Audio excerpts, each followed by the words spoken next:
Irashaimase. Alors pour éviter de vous tritouiller la tripe pendant plus de la moitié de la vidéo, je vais commencer par un petit disclaimer, c'est-à-dire... Dans cette vidéo, j'expose principalement mon point de vue personnel basé sur mes expériences personnelles et croyez-le ou non, mais nous avons tous une expérience différente. Oui, peu importe votre genre, votre nationalité, peu importe votre statut social ou votre âge ou plein d'autres trucs qui me viennent pas à l'esprit là maintenant, mais on a tous un anus, on a tous un avis différent, ok? Oui, je sais que pour beaucoup de personnes ça peut paraître complètement dingue, mais c'est effectivement le cas, votre avis n'est pas la vérité absolue, mon avis n'est pas la vérité absolue, faites-vous un avis, prenez du recul, et c'est très bien comme ça en fait, hein, on n'a pas besoin de tous penser la même chose, n'est-ce pas? Commençons! Au total, j'ai dû avoir 3 petits copains japonais et demi, parce qu'il y en a un, c'était pas exactement ça, enfin c'était pas vraiment mon petit copain, c'était pas très officiel. Et comme vous le savez, j'ai fini par me marier avec le japonais le plus sexy de la Terre, et j'avais déjà parlé plusieurs fois du couple en vidéo, notamment dans le racisme au Japon, dans l'hypocrisie chez les japonais, dans plein de thèmes que j'ai abordés, la femme au Japon, l'homme au Japon, et souvent les mêmes questions en sont ressorties, ça a soulevé des petits... Hein? Notamment la fameuse question, comment est-ce que tu sais si ton mari n'est pas avec toi juste parce que tu es une étrangère? Je comprends cette question, elle est tout à fait légitime. Ou bien il y a eu d'autres questions tout aussi intéressantes du genre avec le aimae, compte tenu du aimae, du tatemae et du honne, qui sont tous des termes que j'ai déjà présentés préalablement dans d'autres vidéos, comment tu fais pour communiquer avec ton mari correctement, sachant qu'il est japonais? Je ne sais pas si j'aurai le temps de répondre à tout, mais je vais essayer de couvrir un maximum parce que c'est extrêmement frustrant quand j'arrive à la fin de la vidéo, qu'elle fait 30 minutes et que je n'ai pas dit tout ce que j'avais envie de dire, ça me... Donc mon premier copain au Japon, je précise parce que mon premier amour était japonais, mais c'était en Belgique. Au début je pensais qu'il s'intéressait vraiment à moi et je me suis rendu compte qu'en fait il s'intéressait plus au fait que j'étais étrangère, c'est-à-dire qu'il était fier de se promener dans la rue avec moi et de m'avoir à côté comme une sorte de trophée. En plus de ça, il était particulièrement fan de l'Europe, il venait de voyager en Europe et je sais pas, c'était comment dire, une épiphanie. Il recherchait constamment la compagnie des étrangers, il recherchait constamment l'amitié des étrangers, il voulait toujours traîner avec eux, parler avec eux et puis dire sur Facebook. Il voulait afficher ça sur les réseaux sociaux et il en parlait autour de lui, je suppose, quand je n'étais pas là. Je dis pas que c'était l'objectif principal et unique de son existence, mais ça faisait quand même... C'était là, c'était présent, c'était sous-jacent et j'avais beaucoup de mal à l'ignorer. À l'époque, je m'en suis pas rendu compte directement, forcément, mais c'est la première sonnette d'alarme, hein, ce genre de petites choses là. Première sonnette d'alarme, les amis. Et là, je parle pas uniquement d'amitié, je parle pas uniquement des filles, des garçons par rapport aux filles ou des filles par rapport aux garçons. C'est pareil, c'est valable pour tout le monde. À la rigueur, si ça ne vous dérange pas, pourquoi pas, mais il faudrait pas que ce soit un cas extrême. C'est pas grave, un petit peu comme ça, de chill, comme je l'ai déjà dit avant. Il y a des gens chez nous aussi, hein. Excusez-moi. Il y a des gens aussi comme ça chez nous qui sont fans d'une ethnie en particulier et qui veulent toujours se réclamer comme ça et absolument fréquenter ce genre de personnes. Ce genre de personnes, on dirait que je parle de malfrats. Pour prendre un exemple très concret, on va parler des gens qui veulent absolument sortir avec un japonais. Voilà, et c'est juste pour pouvoir dire à tout le monde, oh, voilà, je suis avec un japonais, c'est trop bien les japonais. Là la question à se poser, est-ce que vous êtes vraiment avec la personne parce que vous l'aimez, ou alors est-ce que vous êtes avec la personne parce que vous aimez sa nationalité et que c'est swag? Eh bien ça marche aussi dans le sens inverse au Japon. Quand je dis que ça devrait pas être extrême, je veux dire que c'est normal d'être fier de la personne avec qui vous êtes. Je suis extrêmement fière de mon mari, je trouve qu'il est beau, je trouve qu'il est intelligent, je trouve qu'il est sexy. L'inverse serait même bizarre en fait. Mais il faudrait pas juste être avec la personne pour un élément en particulier. Je veux dire, c'est comme un plat. C'est comme si vous refusiez de manger autre chose que du saumon parce que le saumon, je sais pas, c'est c'est une denrée rare dans un monde parallèle et vous voulez absolument manger principalement du saumon. Voilà, il y a plein d'autres choses à côté. Il y a du poulet, il y a du steak, il y a nanani, il y a nanana, il y a des crevettes, il y a des steaks vegan, il y a des légumes, hein, pourquoi pas. Mais non, on peut vous proposer la meilleure bouffe de l'univers. Votre saumon peut être un petit saumon tout cramoisi, tout dégueulasse.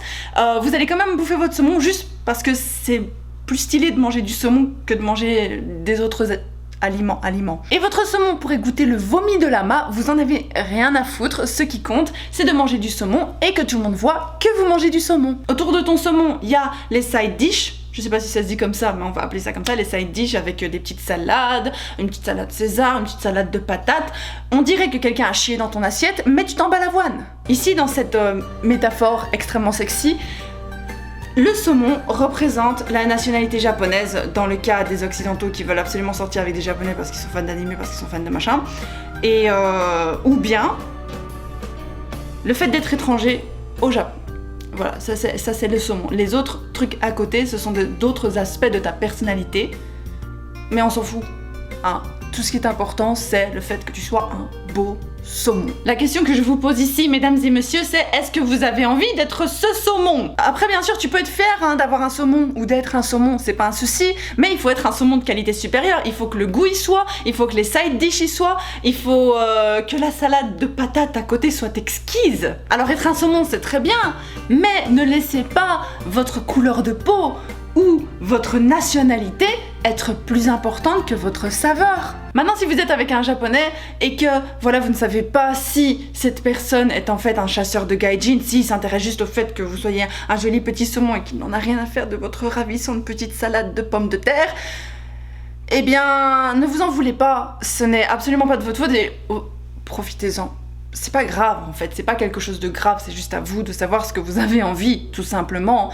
Et c'est l'expérience qui fait que maintenant, par exemple moi, forte de mon expérience, j'arrive à, comment on dit, repérer les chasseurs de gaijin à des kilomètres à la ronde. En général, ces personnes aiment bien afficher le fait qu'ils traînent avec des étrangers sur les réseaux sociaux, ou alors ils ont un compte Facebook spécialement pour les gaijin, puisque les gaijin n'ont pas forcément Line.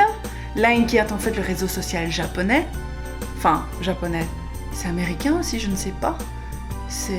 Il y a ça en Corée, il me semble. Mais bref, ils utilisent tous ça, beaucoup moins Facebook, même si Facebook est très actif également. Actif. En général, vraiment, ces personnes sont principalement intéressées par le fait que vous soyez un étranger, et ils ont des amis étrangers, et ils veulent prendre des photos avec vous, et ils parlent de vous à leurs amis, et votre relation ne va pas beaucoup plus loin, ou alors ils font genre ils sont vos meilleurs amis, ou que ils font genre vous avez une relation extraordinaire ensemble, mais en fait vous n'avez rien, c'est juste le fait que vous soyez étranger qui les attire, et ce sera au final, pas toujours, mais dans la plupart des cas, une relation qui se fera principalement en surface, c'est-à-dire relativement superficielle, à vous de voir. Et tout ce que ce garçon, ou pas uniquement ce garçon, mais il y avait un autre garçon aussi que j'ai fréquenté qui faisait la même chose, c'est-à-dire les réseaux sociaux machin, tout ce que ce garçon faisait, c'est exactement l'inverse de ce que mon mari fait. Il y a une mouche. Après voilà, en plus du fait que j'avais l'impression qu'il se foutait de ma gueule par rapport au fait que j'étais étrangère, il y a eu autre chose qui a influencé le dénouement de notre relation finalement, c'est le fait qu'il ne m'avait jamais présenté à ses parents. Bon, après, il y avait des conditions, il y avait des choses, je n'ai pas le mot là maintenant, donc si vous l'avez, s'il vous plaît, aidez-moi, des conditions nani-nana, des conditions amoindrissantes, des conditions pour excuser, vous avez compris ce que je veux dire, n'est-ce pas? Il avait des conditions, il avait sa petite histoire de son côté, mais quand même ça me perturbait. Mais en fait ce qu'il faut savoir, c'est qu'au Japon, on ne présente pas son ou sa partenaire aux parents tant qu'on ne considère pas que la relation est extrêmement sérieuse, c'est-à-dire qu'on n'envisage pas de se marier. Ça évolue, mais il y a encore beaucoup de garçons de filles aussi d'ailleurs, qui ne pensent même pas à te présenter à leurs parents tant qu'ils sont pas sûrs que tu es la bonne personne pour eux. Et c'est quelque chose que j'ignorais à l'époque. C'est quelque chose que j'ignorais et qui m'a quand même un petit peu énervée parce qu'il essayait tout le temps de me cacher par rapport à ses parents et tout machin. En gros, ce que j'essaye de dire, c'est que si votre mec ou votre nana tourne un petit peu autour du pot quand il s'agit de vous présenter à leurs parents, ne vous faites pas de soucis en fait par rapport à ça. C'est pas grave, c'est juste que vous êtes pas encore à ce stade de votre relation. Moi, c'est quelque chose qui m'avait extrêmement perturbée à l'époque. Maintenant, je me rends compte à quel point c'était futile en fait. Et du coup, en fait, finalement, c'était bien cette relation, c'était bien. Je me suis rendu compte qu'il se foutait un peu de ma gueule par rapport au fait que j'étais étrangère, tout simplement. C'était la seule raison pour laquelle il était avec moi. Mais est-ce que c'est grave? Je ne sais pas, parce que finalement, écoutez, il y a beaucoup d'étrangers qui vont aussi au Japon pour s'éclater la noix de coco, hein, donc ça peut être pas mal, hein. pour, tu vois, si le mec est pas amoureux, si toi t'es pas amoureux, pourquoi pas, mais faudrait juste pas que vous pensiez que votre relation est beaucoup plus que ce qu'elle n'est. Je sais pas si vous voyez ce que je veux dire. Et il faudrait pas que ce soit la même chose inversement, donc il faut trouver un équilibre. Donc voilà, ça c'était les 2 premières choses que j'avais envie de vous dire parce que ça m'avait pas mal chatouillé les ovaires à l'époque et finalement, parce qu'en plus il disait tout le temps qu'il voulait se marier avec moi, machin et tout, puis il me présentait pas, donc oui, il était pas complètement faire dans l'histoire. Mais voilà, quand on connaît tous les tenants et les aboutissants de l'affaire, on se rend compte qu'en fait c'était pas si grave que ça, c'était une bonne relation. C'était une bonne relation. Après, autre chose, c'est que mon ex, donc, il disait qu'il devait attendre d'avoir de l'argent avant de pouvoir se marier avec moi. Parce qu'il disait qu'il voulait se marier. Et ça, c'est pas quelque chose qui m'a perturbée, principalement moi, mais bon, bref, on avait eu cette conversation, et c'est comme ça que j'ai appris qu'en fait, oui, c'est vrai qu'au Japon, les hommes ont tendance à attendre d'avoir une certaine somme, d'avoir une certaine situation financière avant de pouvoir se marier avec une belle demoiselle. Du coup, j'étais au courant de ça et j'avais une connaissance quand j'ai fait ma formation pour mon job de prof de langue, de prof d'anglais pour les enfants. Il y avait une Canadienne et cette jeune fille était censée retourner au Canada pour terminer ses études. Et alors, elle parlait comme ça, elle expliquait qu'elle habitait avec son copain. Non, elle habitait pas avec son copain. Si, elle habitait avec son copain, je pense. Et elle expliquait son histoire et elle disait, voilà, moi je dois retourner au Canada bientôt et j'aimerais bien me marier avec mon type. Comme ça, quand je reviens, la vie est belle, quoi. Et apparemment, le type n'était pas... il tournait autour du pot, comme ça. Et ça, elle a commencé à se poser des questions par rapport à ça. Elle était un petit peu triste. Elle se disait peut-être qu'en fait, il s'est juste foutu de ma gueule et qu'il s'en fout de la relation et que quand je vais rentrer au Canada, il va m'oublier. Et comme j'étais un peu consciente du phénomène, je lui ai dit, t'es sûre que c'est pas simplement le fait qu'il a pas vraiment les moyens financiers pour te soutenir, est-ce que ça se dit soutenir, pour s'occuper de toi. Elle rentre chez elle et discute avec son chéri et finalement elle m'a dit que c'était effectivement cela, que voilà, il avait pas les moyens financiers pour le moment, mais il voulait se marier avec elle, mais qu'il avait pas les moyens et il refusait de l'épouser. Je sais pas ce qu'il est, j'arrive pas à parler. Je sais pas ce qu'il est avenu d'eux par la suite, mais en tout cas sur le moment ça l'avait quand même soulagé, donc c'est quelque chose où vous posez pas trop de questions par rapport à ça non plus. Je pense que c'est plutôt valable pour les filles. La situation évolue, hein, mais bon, le climat économique au Japon est pas super, les gens les hommes qui commencent leur carrière commencent avec moins d'argent qu'avant, donc ils se marient beaucoup plus tard si il y a possibilité de se marier. Et c'est compliqué. Ce que je veux dire, c'est qu'il y a des gens qui s'en foutent en fait et qui veulent se marier directement. Il y en a qui attachent quand même pas mal d'importance à ça encore maintenant. Ça dépend des personnes. Après ça, j'ai eu un autre gars qui lui aussi est un chasseur de gaijin. Hein. Je l'ai repéré assez vite parce que j'avais eu mon autre relation juste avant. Et du coup, ça a duré même pas 2 semaines. Mais comment on dit, il réunissait tous les critères, hein. Voilà, il avait son Facebook, il était constamment dans la recherche des étrangers, il est très intéressé par l'Europe en général, et voilà, c'est pas grave, hein, si tu veux juste faire la fête, si tu veux juste amuser, c'est bien, mais si j'avais été plus naïve à l'époque, aussi naïve que ce que je l'avais été avec mon premier copain, j'aurais pu tomber amoureuse, et ça c'est une autre histoire, hein. Après il y a eu le Yakuza que je considérerais plus comme une aventure plutôt qu'un petit ami à proprement parler. Je sais qu'il y en a qui me croient pas, hein, mais je m'adresse pas à ces personnes-là, je m'en fous, c'est juste de l'ignorance et trop d'animés caricaturant une culture qui n'existe même plus. Aujourd'hui, alors je vous parle, les Yakuza ne sont plus que des petites frappes.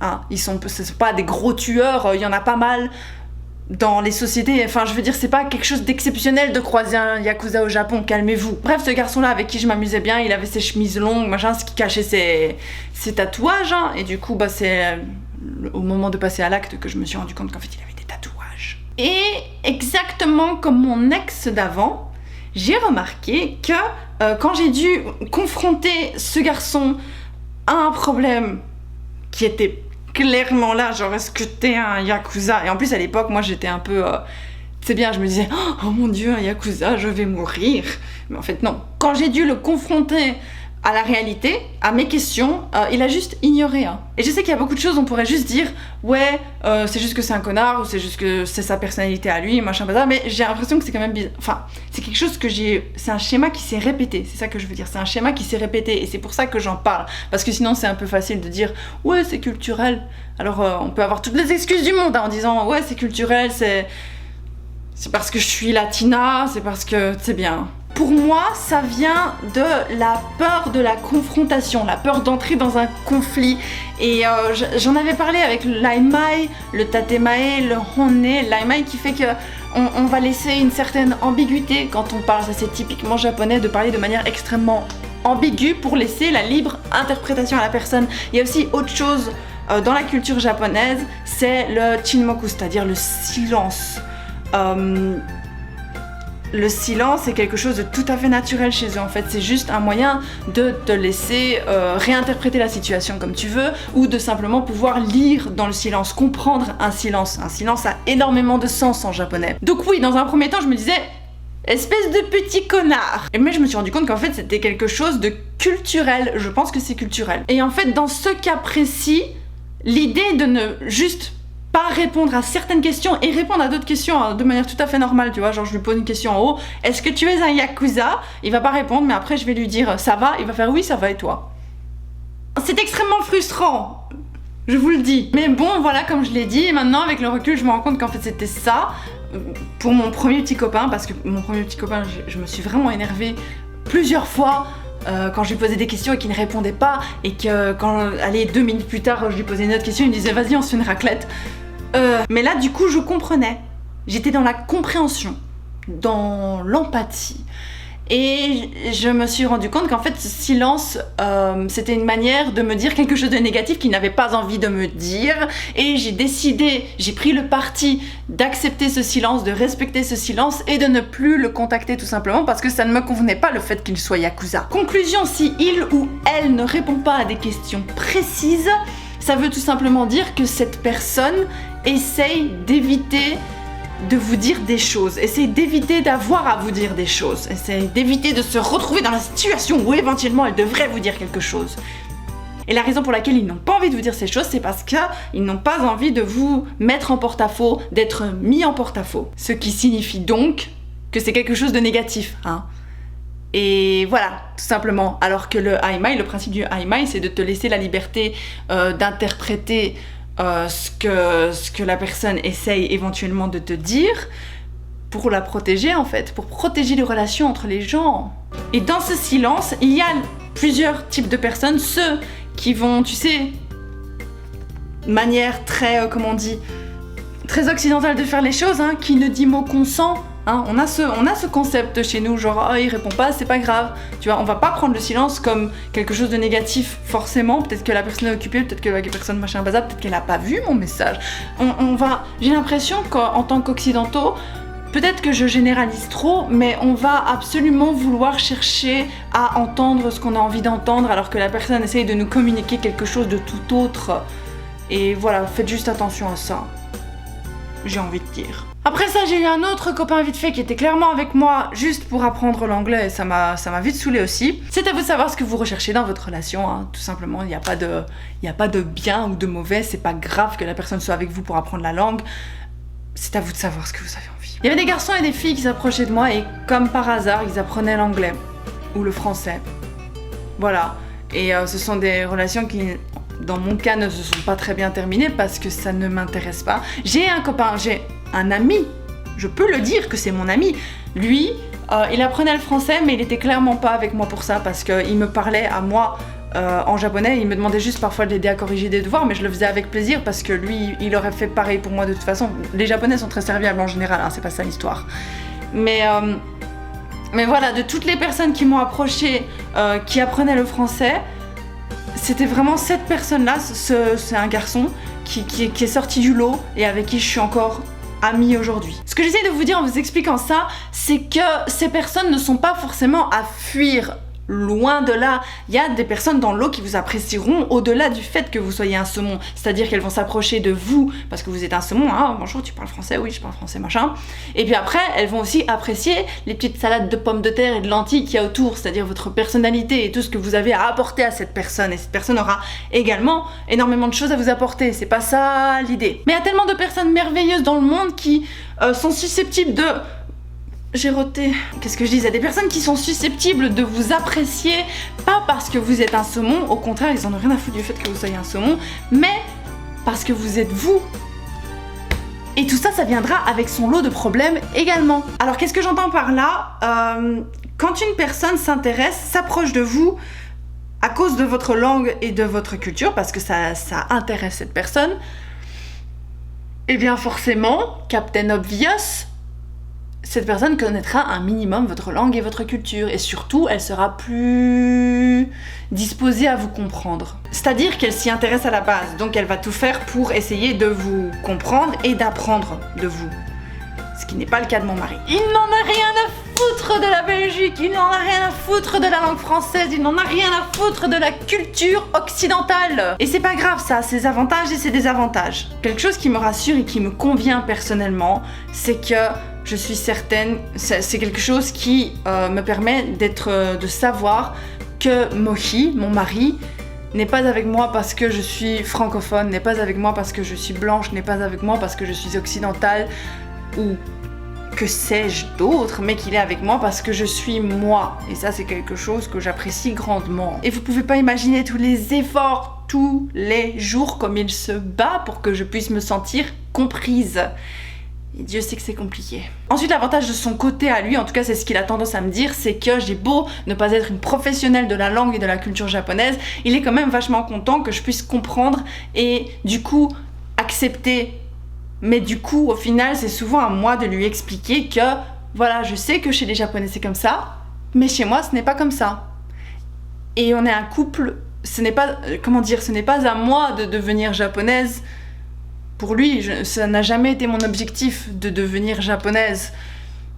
Et c'est pas à lui de devenir occidentale pour moi, il faut juste trouver comment on dit, un équilibre dans le couple en fait. Il faut pas que ce soit à moi à tout, comment dire, endosser. Mais de son côté, lui non plus. Je sais qu'il en est reconnaissant, il me dit ouais, c'est quand même bien que tu puisses parler japonais, machin, bazar, parce que grâce à ça, il n'y a pas vraiment d'obstacle au niveau de la langue, il n'y a pas vraiment d'obstacle au niveau culturel, parce que j'arrive plus ou moins à comprendre. Je dis pas que je comprends tout, mais j'arrive plus ou moins à comprendre. De mon côté à moi, je suis extrêmement reconnaissante de tous les efforts qu'il fait pour essayer de me comprendre moi en tant que personne et pas en tant qu'occidental, machin bazar. Souvent, il fait preuve quand même d'une énorme ouverture d'esprit quand on se dispute par exemple. Et qu'il doit essayer de comprendre pourquoi moi je suis tellement directe, pourquoi je dis ce que je pense, pourquoi j'ai besoin d'exprimer ce que je pense. Et en sachant que je comprends pourquoi lui ne s'exprime pas forcément. Et ces choses-là que je vous ai expliquées, elles font partie d'un tout, et ce tout, c'est la raison pour laquelle je ne voulais plus me marier avec un japonais. Avoir des relations, oui, parce que... faut pas déconner. On peut quand même s'amuser de temps en temps. Mais je ne voulais plus avoir vraiment de relations très sérieuses avec un japonais. D'ailleurs, voilà, j'étais plus dans le délire, quoi. Parce que je savais que... Comment expliquer? Étant donné que moi, je suis contre... Mais ça ne concerne que moi, bien sûr. Mais je ne voulais pas être avec quelqu'un qui s'intéresse à moi juste parce que je suis une étrangère. Je voulais pas quelqu'un qui apprend ma langue, par exemple. Je sais que maintenant, je m'en plains. Mais je m'en plains pas vraiment. Enfin, je sais pas comment vous expliquer. Je sais pas si vous arrivez à voir qu'en fait, je vous dis juste, il faut faire un... Comment ça s'appelle? Compromis. Voilà, et moi j'étais pas pour le truc d'avoir quelqu'un qui se met avec moi sous prétexte que je suis occidentale, sous prétexte qu'il veut apprendre ma culture, machin bazar. Mais à côté de ça, voilà, le désavantage c'est que je me retrouverai avec quelqu'un qui ne connaît pas ma culture et qui ne cherche même pas à comprendre, ce qui est le cas de Mohi. Mais comme il m'aime, bah, il fait des efforts monstrueux, mais Voilà, et c'était la raison pour laquelle, qu'est-ce que tu veux, il est beau, et il est sexy, et il est très gentil, et il a plein de qualités extraordinaires qui font que c'était difficilement refusable. Si c'est mal dit, je développerai. Donc oui, avec Mohi, je vais pas vous mentir parce que sinon, si je ne suis pas honnête avec vous, cette vidéo n'a pas de sens. Ça nous arrive de nous disputer. Parfois, la raison est complètement culturelle, parfois la raison l'est pas du tout. Parfois, c'est juste parce qu'on est deux gros connards. Mais après, faut faire attention à ne pas trop tout stigmatiser, à toujours accepter l'excuse du « c'est comme ça dans son pays, c'est comme ça dans mon pays ». C'est pas une excuse, la nationalité n'est pas une excuse. Si tu fais une connerie, tu fais une connerie. Putain de lane. Et je parle dans le cas où on s'engage dans une relation multiculturelle. Tu t'engages dans une relation, tu t'engages avec la personne et la culture de l'autre personne également. Et cette personne s'engage avec ta culture à toi également, qu'elle s'y intéresse ou non. C'est le cas de Mohi et de moi par exemple. En tout cas, c'est comme ça qu'on fonctionne. Là, on parle du Japon, mais j'ai l'impression qu'on peut également ramener ça à une plus petite échelle. C'est-à-dire que par exemple, ton voisin, il a probablement une culture différente de la tienne. Même si sa nationalité est la même. Je développe. Selon moi, une culture, ce n'est pas forcément propre à une nationalité, à des origines ou même à une confession religieuse. Je parle de culture avec un petit c, hein. Je parle pas de la culture germanique, est-ce que ça se dit? C'est-à-dire que ton voisin, ton meilleur pote, ta prof de maths, ils ont tous leur petite culture, leur petite cuisine interne à l'échelle familiale ou à l'échelle de leur quartier ou à l'échelle de leur ville. Par exemple extrêmement bête, mes parents ont divorcé quand j'étais très jeune. Je les ai quasiment toujours connus séparés d'ailleurs. Et il y a les spaghettis bolognaises de mon papa et les spaghettis bolognaises de ma maman. Et ils les font tous les deux de manière complètement différente. Pourquoi? Parce qu'ils ont chacun de leur côté, ils ont une existence complètement différente. C'est normal. Après, ils ont à un certain moment, vu que je suis là, ils ont dû partager des moments de leur existence ensemble. Ils ont fait un bout de chemin, mais ils ont quand même chacun leur bagage culturel de leur côté à eux. Ce qui fait que ma maman, elle va mettre plein de légumes dans les spaghettis. Elle va faire plus une sorte de ratatouille comme ça. C'est super bon. J'adore. Et mon papa, c'est plus de la viande hachée. Ce qui est excellent également. Donc les deux sont très bien, c'est juste que c'est une culture différente. Et pourtant, c'est la même nationalité. Tous les Japonais ne pensent pas pareil. Tous les Belges ne pensent pas pareil. Tous les Français ne pensent pas pareil. Et je pense qu'il faut juste accepter, tolérer, écouter et comprendre et parler, communiquer et dire, par exemple, moi j'ai tendance à m'asseoir avec Mohi à dire, écoute, pour moi, personnellement, en tant qu'être humain, pas en tant que Belge, pas en tant qu'occidental, ça ne fonctionne pas comme ça. Je n'aime pas ça. Ça ne me convient pas. Et ensuite, on définit ensemble, Mohi et moi-même, ce qui est accepté, ce qui est à accepter, ce qui est acceptable. C'est comme ça que Mohi et moi, on trouve un juste milieu entre mon seuil de tolérance et le sien, sans pour autant toujours avoir recours au « oui mais dans mon pays c'est comme ça, oui mais dans ma culture c'est comme ça ». Non, si tu fais quelque chose qui heurte la personne, si tu fais quelque chose qui ne convient pas à la personne, il faut en parler et il faut que ce soit réciproque. Voilà les frites arc-en-ciel au jus de citron. Cette vidéo est terminée, j'espère qu'elle vous a plu. N'hésitez pas à poser des questions en fait, même des questions personnelles, ça me dérange pas. Si j'estime qu'en y répondant je pourrais apporter un élément culturel, je pourrais peut-être faire quelque chose d'intéressant avec, je répondrai, tout simplement. Si je ne trouve pas, je n'y répondrai pas, tout simplement. Donc n'hésitez pas. Sur ce, Otsukare-sama, je vous kiffe et je vous fais des gros bisous.